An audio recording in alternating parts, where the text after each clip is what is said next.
That was Sehnsucht or Longing by Goltermann from his Opus 117.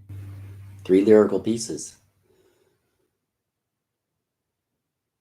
When you are learning cello, what is the thing that makes it more difficult for you? What's the I don't know, maybe it's not one thing, maybe it's more than one. For me, it was two things. First, it was just trusting that I could play the right notes. After practicing for hours and hours and hours and hours and weeks and weeks and weeks and weeks, that I knew the notes.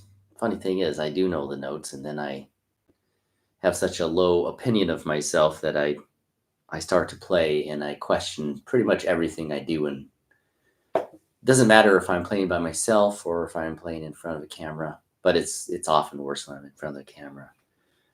And the second thing is my bow. I worked very hard, and at one point I had achieved almost the perfect bow, the most bow hold, and the fluency of the arm and the hand and the fingers. And now I'm reverting back to this really stiff thing that I had when I was well, all through high school and all through college, really. So this just getting the bow to do the right thing is a big deal. I will say though, it's just because I'm not playing very much, my bow hold has degraded quite a lot, and this is not quite so dexterous. Now, I am selling one of my first attempts at writing about cello learning. And this is for the beginning stages of learning. It's a guided study for beginning cello players, and it can be applied to anything, of course, but it's using Hugo Schlemmüller's, speaking of forgotten cello music, Hugo Schlemmüller's Opus 19, which is entitled The Very First Pieces for the Beginning Cellist, or for the Young Cellist. And the real crux of the guide is how you can approach learning a piece so that you can get the most out of it when you are actually playing it. So this is all of the steps leading up to playing the piece.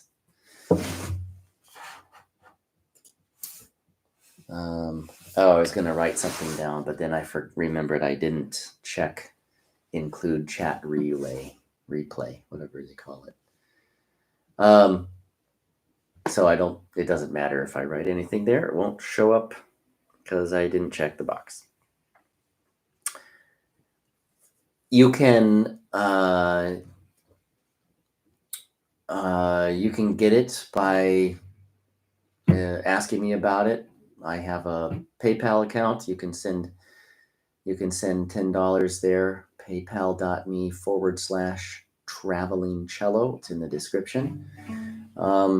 I didn't put in the description my Patreon, but you could also go that route. I've put the PDF there on my Patreon page. Patreon is really nice because there's no minimum requirements for anything. And there's even video uploading. And YouTube is, well, I don't know what the point is. I guess I'm not a business person. I don't never claim to be. So I don't really know what the point is in making people wait until they have a certain threshold.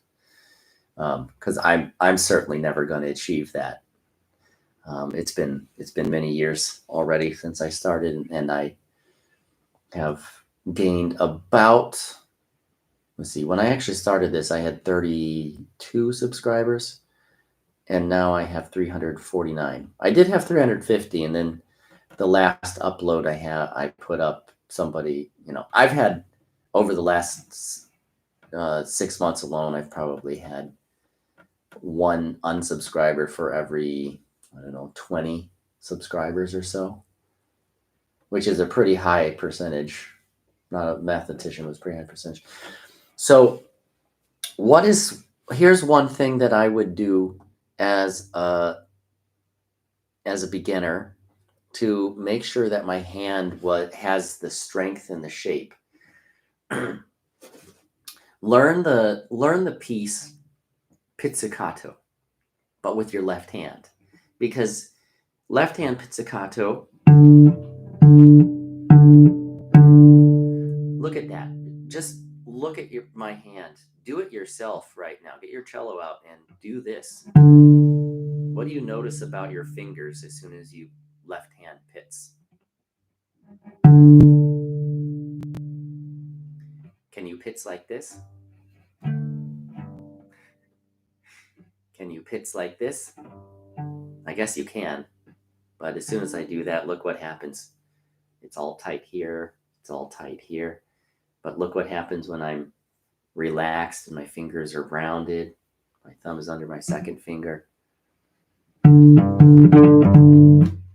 It just goes really way, way, way better. I mean, that is one of the things in the PDF. The PDF is nothing groundbreaking. It's not unusual. It's an annotation. I've written a few pages preceding the 20 annotated pieces that Schmuller wrote. I annotated them, so I put markings directly in the score as well. But I also gave a few pointers or reminders at the top of nearly every one. I mean, there's so much repetition that I think you get the drift after a few. But I wrote a rundown. I actually made a table that shows the purpose, the technical layout, what is expected, and then the purpose. So he doesn't actually write the purpose. That's my own doing. And I think you'll benefit quite a lot from it. I mean, because you can use the information and the practice methods for anything. It's not like you would lose out on $10.